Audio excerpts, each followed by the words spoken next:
In the battles with the passion of lust, may mga iba't ibang estratehiya at iba't ibang paraan. Dapat nating isipin na kung nais nating maging matagumpay sa laban, kailangan nating mag-reflect sa ating mga sarili at sa kung ano ang tunay nating nararamdaman, kung ano ang hinahayaan nating lumago sa ating kalooban, at kung ano ang ginagawa natin.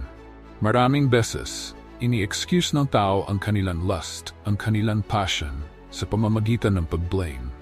Ibinuunton nila ang sisi sa mga babaeng nakikita nila sa kalsada. Masyado na silang iba magdamit kaysa dati. Mali ang kanilang pananamit. Tag-init kasi, tingnan mo paano sila magdamit. Hindi ba naririnig natin dito ang boses ni Adan? Nang sinabi niyang, ang babae na ibinigay mo sa akin, siya ang nagtulak sa akin sa kasalanan.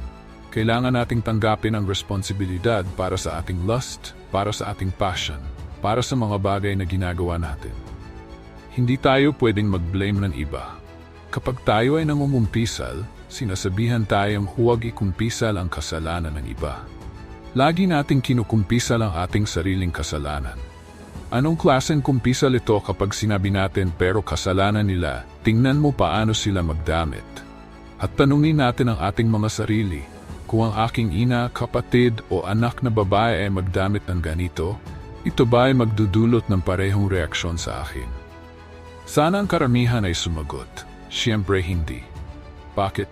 Dahil iba na ang nararamdaman natin para sa mga babaeng ito kaysa sa mga babaeng hinahayaan nating maghari ang lust at passion sa atin. Bakit? Dahil mahal natin sila. Mahal natin sila. Ang ating mga kapatid, ina at anak na babae, tinadala na natin sa ating mga puso ang pagmamahal para sa kanila.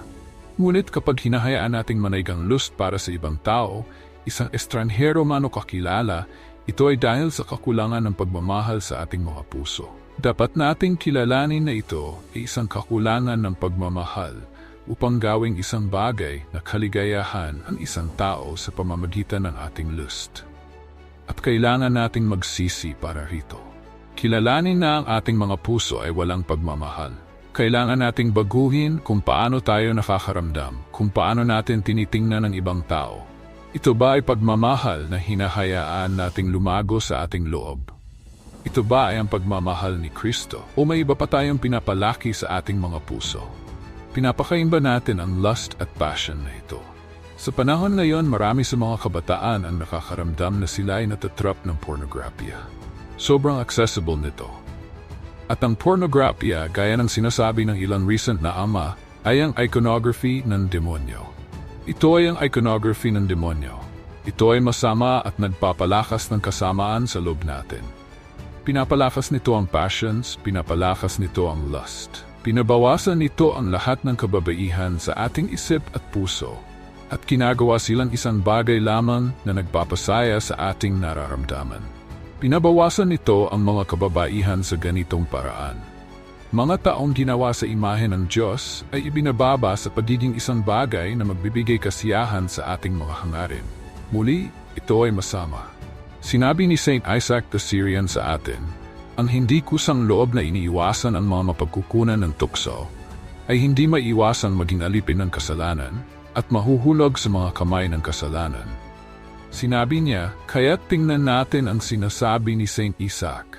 Kapag hindi tayo kusang loob na nagdesisyon na iwasan ang mga bagay na alam nating nagpapataas ng passion sa atin, hindi maiwasang laban sa ating kagustuhan ay dadalhin tayo ng kasalanan. Magiging alipin tayo ng kasalanan. Mahuhulog tayo at magiging lingkod ng kasamaan. Matatagpuan natin ang ating sarili na walang kakayahang labanan ng kasalanan dahil magiging alipin na tayo nito. Kaya tulad ng lahat ng tukso, kailangan itong tutulin sa ugat bago pa man ito magsimula. Kailangan nating kusang loob, kailangan nating pumili na tanggihan ang ating sarili at layuan ang mga bagay na nagpapalakas ng tukso.